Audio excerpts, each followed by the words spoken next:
aqui a hora tentando fazer esse trabalho e não saímos do lugar. Ai, esse assunto é muito complicado. Eletricidade é legal, mas é muito complexo. A gente devia ter escolhido outro tema. A gente precisa de alguma ajuda, senão esse trabalho não vai ficar pronto não. Bem que a gente podia falar... Olá! Vocês estão precisando de ajuda? Carvalho, que susto. Então, é que a gente está precisando de ajuda com o trabalho da escola. Mas é trabalho do quê? É um trabalho de física, sobre eletricidade, mas a gente tá muito perdido. Não fazemos nem ideia de por onde começar. Olha, é normal ficar meio perdido mesmo. Afinal, tem muita coisa para falar sobre esse assunto. E você sugere que a gente comece por onde? Calma lá. Que tal a gente ir para o meu laboratório? Daí eu posso mostrar melhor para vocês. Tá, beleza. Pode ser. Vamos. Então partiu.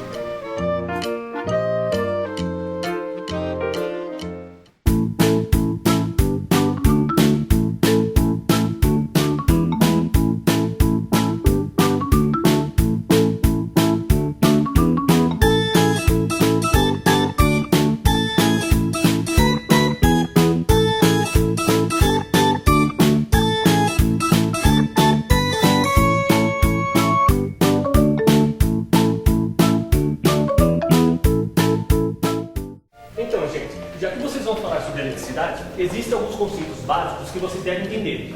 Algum de vocês já ouviu falar da lei de Ohm? Nunca escutei falar, mas deve ter sido escrita por alguém com esse nome, né? Isso mesmo. As leis de Ohm foram desenvolvidas pelo matemático alemão Georg Simon Ohm. Apesar de ele ter sido um matemático, ele é uma das pessoas mais importantes para os estudos da eletricidade. Certo, mas o que dizem essas leis? Na verdade, são 3 leis, mas o que é mais importante para vocês é a primeira. A primeira lei de Ohm diz que a tensão do circuito é igual ao produto entre a resistência e a corrente. Vocês sabem o que é tudo isso? Tensão não é a voltagem ou algo assim? É, mais ou menos. Voltagem é um nome popular para a tensão. Esse nome é em homenagem ao físico italiano Alessandro Volta, que dedicou a vida inteira ao estudo da tensão. Por isso que a unidade de medida de tensão é volts. Os átomos são compostos por um núcleo, onde ficam os prótons com cargas positivas e os nêutrons com cargas neutras, e também por uma eletrosfera, onde se encontram os elétrons com carga negativa, fazendo com que o átomo seja eletricamente neutro, já que em seu estado natural todo átomo tem o mesmo número de prótons e elétrons. Agora imagine uma pilha. Ela está carregada com elétrons, obviamente de carga negativa, mas esses elétrons estão distribuídos em 2 polos, um com mais elétrons, portanto mais negativo, e outro com menos elétrons, se tornando positivo. O polo positivo é chamado de cátodo, e o polo negativo é chamado de ânodo. A tensão ou diferença de potencial é a diferença de carga entre os polos positivo e negativo.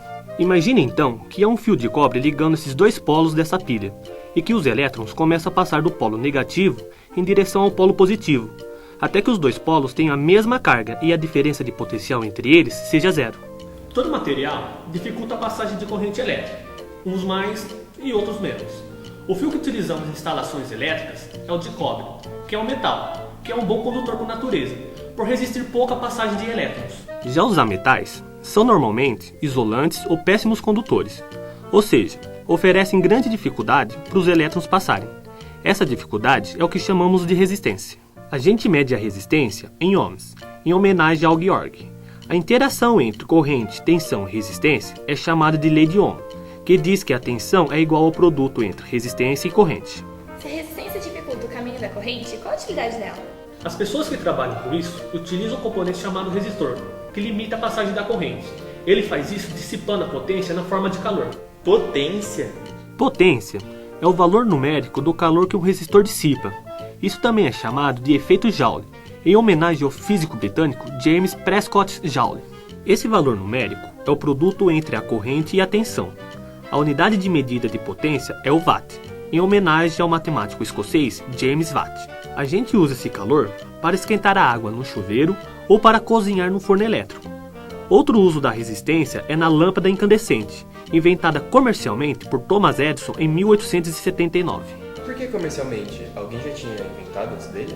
Sim, em 1802, por exemplo, o químico britânico Humphrey Davy inventou uma lâmpada com filamentos de platina.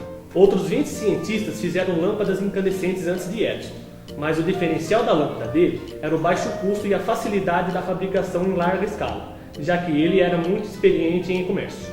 Thomas Edison chegou a registrar quase 2.400 patentes de suas invenções, A diferença de preço nas suas lâmpadas se devia ao carbono, um material barato e eficiente como resistor.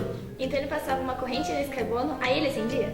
É tipo isso, ele passava uma corrente forte o suficiente para que o efeito Joule aquecesse o carbono até o ponto de emitir luz.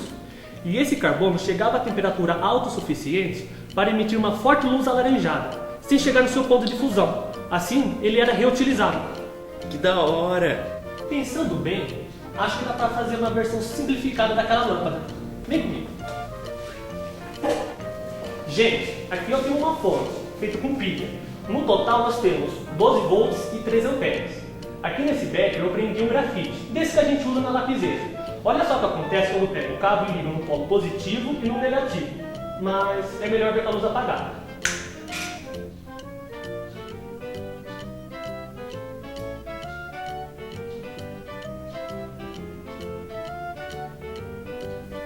Mas por que essa lâmpada dura tão pouco e as das nossas casas duram tanto tempo? As lâmpadas das nossas casas são feitas com um material diferente, um metal chamado tungstênio. Ele tem um ponto de fusão maior e a resistência dele em contato com o oxigênio é maior do que a do carbono. Então, da última vez que a gente esteve aqui, eu fiz uma pergunta para você sobre os eletroímãs. Então, vamos voltar para lá que eu vou mostrar para vocês um negócio. Então, eletroímãs são ímãs feitos com fio enrolado em espira, na forma de bobina. Eles produzem um campo magnético que varia de acordo com a intensidade da corrente que passa no fio. Da última vez que nos encontramos, eu disse que um fio com corrente elétrica interage com o campo magnético, conforme observado por Ørsted. Esse fio organizado em bobina intensifica o campo magnético, e é por isso que chamamos de eletroímã. Mas pra que a gente usa isso? Para tudo! O coração do nosso sistema de distribuição e geração de energia são os transformadores, as turbinas e os geradores. Nada disso poderia existir se um gênio austríaco chamado Nikola Tesla não tivesse dedicado sua vida aos estudos da interação entre a energia elétrica e o magnetismo. No Brasil, as usinas hidrelétricas usam o movimento da água para mover as pás das turbinas. E essas turbinas movimentam o eixo de um gerador feito com eletroímãs. Esse gerador envia muita energia de uma vez para os transformadores, que precisam dos eletroímãs para aumentar a tensão e diminuir a corrente, permitindo assim uma transmissão mais eficiente. Antes de chegar nas nossas casas, a energia ainda passa por outros transformadores para tornar seu uso mais seguro. Que legal! É, eles são bem úteis mesmo. Bem, a gente já falou várias vezes sobre o campo magnético, mas vocês sabem o que é, como ele funciona? É aquele negócio do ímã, né? Isso, os ímãs são minerais e são divididos em dois polos, o sul e o norte. Eles são atraídos pelos polos magnéticos da Terra, e essa interação gera uma força que sai do polo norte em direção ao polo sul. Mas isso é meio confuso. Vem aqui que eu vou mostrar para vocês. Se eu pegar esse ímã e colocar debaixo desse papel e jogar um pouco de pó de ferro em cima, vocês vão ver que ele se organiza em linhas ao redor do ímã. Essas linhas são um campo magnético, que vai do polo norte ao polo sul do ímã.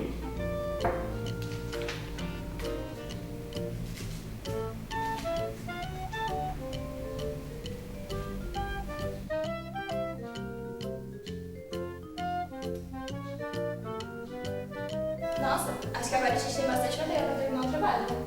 É, a gente podia falar sobre os principais cientistas da área e separar pelo que cada um fez. Então beleza, gente, vamos voltar pra biblioteca que a gente termina esse trabalho hoje mesmo, né? Pode ser? Por mim, tudo bem. Por mim também.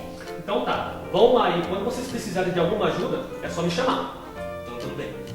Tchau. Tchau, tchau. Tchau.